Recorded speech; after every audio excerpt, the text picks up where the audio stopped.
tell you how long you have for each answer before I pose the question, okay? All right, you have 1 minute for your first answer to this question. Which political leader from the past 50 years, other than Ronald Reagan, do you see as a role model? That's a good one. Wow. I would have said Ronald Reagan. I'm sure everyone else would.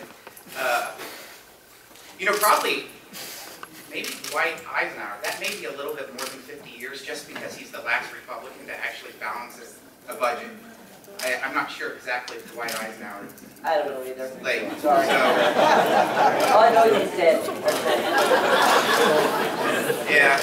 So I'll say Dwight Eisenhower and hope that he's within that 50 years just because he's the last Republican president to actually balance the budget. Since we failed to balance the budget 51 out of the last 56 years, it's about time we balance the budget. You started a debate out here. Did you hear that? Yeah. Oh, he's not dead. Okay. You have 1 minute to answer this question too, Jason. In what specific ways would you help to support and unite the Republican Party in this district?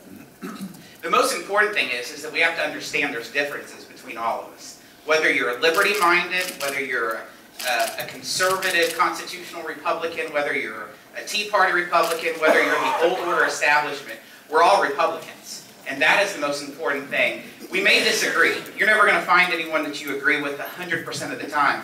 And we have to work together because the option, on the other hand, is definitely not good. And that's Obama, who's definitely leading our country down a complete disaster by using his executive power, just, you know, virtually violating every constitutional right that we have and obstructing the justice. But yeah, we need to work together, regardless of our differences, and find where we do agree and figure it out. Jason, we're all Republicans. You'll have a full 2 minutes for your answer to this one.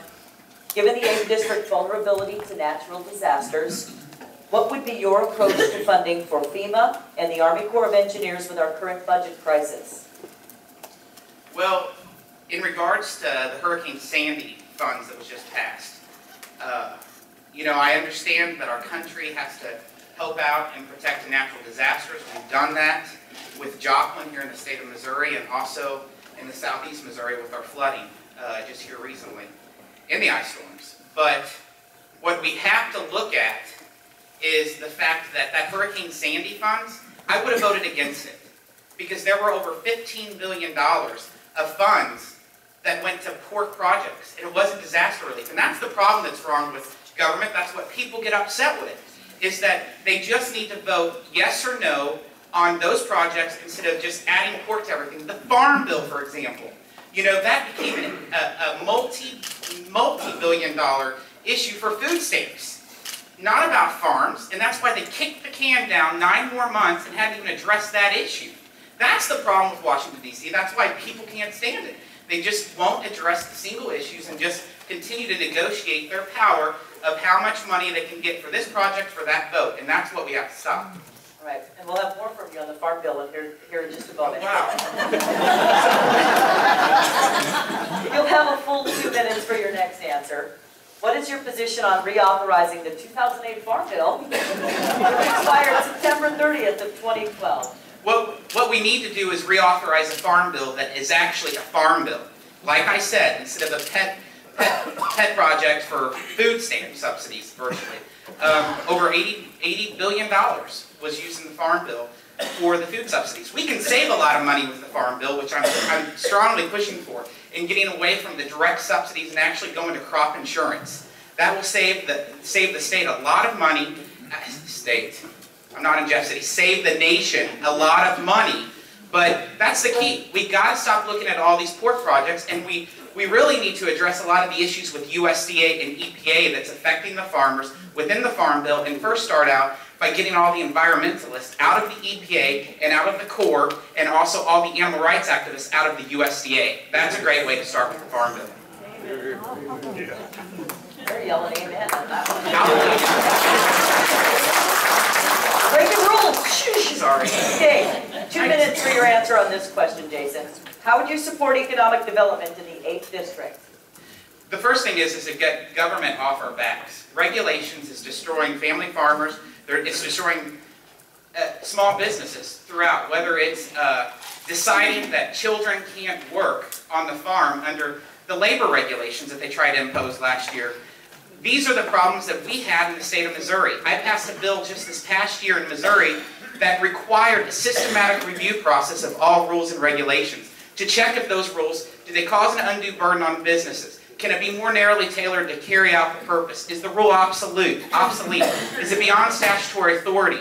We need to do this at the federal level. There's over 170,000 pages of rules at the federal level. This is what's destroying America. It's destroying rural Missouri, and we have to do something about that. And we need to start taking and removing these regulations. We also need to pull the legislative authority away from these executive branches so that they have a fine scope and they cannot just promulgate anything that they want. EPA is doing that with cap and trade because we gave them broad authority.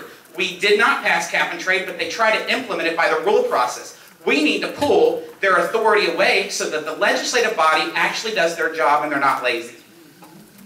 This is your last question, okay? That's fast. It is. You have 1 minute to answer. Washington seems to be in gridlock. When, if ever, is it appropriate to compromise?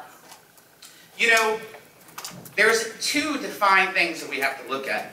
You need to cooperate at all times. But compromising your core conservative principles is one thing that you don't do. I work with many folks in Jefferson City, and some of my close friends up there are Democrats who we disagree completely on. But you know what? I'm working on a bill right now, for example, for 5 years that I've been pushing through. You might have heard of it. It's a special filling vacancies in the offices of special elections. The governor vetoed it 2 years. The governor's office this week told me, Jason, I think we can support it. Because we found where he had problems with, and I tried to fix it. It's something that I care adamantly about, even though it's not helping me in this situation. But I do believe it's going to become law, but you've got to cooperate, but not compromise. And stand your ground. All right, Jason, you have 1.5 minutes for your closing statement whenever you're ready. I just want to thank the pachyderms. I want to thank each and every one of the committee members and all the citizens throughout the district for coming here and allowing all of these 12 politicians to share their vision and ideas for Southeast Missouri. This is something that I have a passion for. I believe there's two types of politicians. There's ones that want to be something and ones that want to do something. Be something are the ones that care about a title or a leadership position. And I consider myself as one of those that want to do something. I want to go up into Washington, D.C. and make a difference. And if you guys choose to pick me and send me up there, I'll fight for our values. I will fight for rural Missouri and make sure they know where Southeast Missouri is. And I will do that until you all decide that that's not the place for me. So thank you very much, and great time.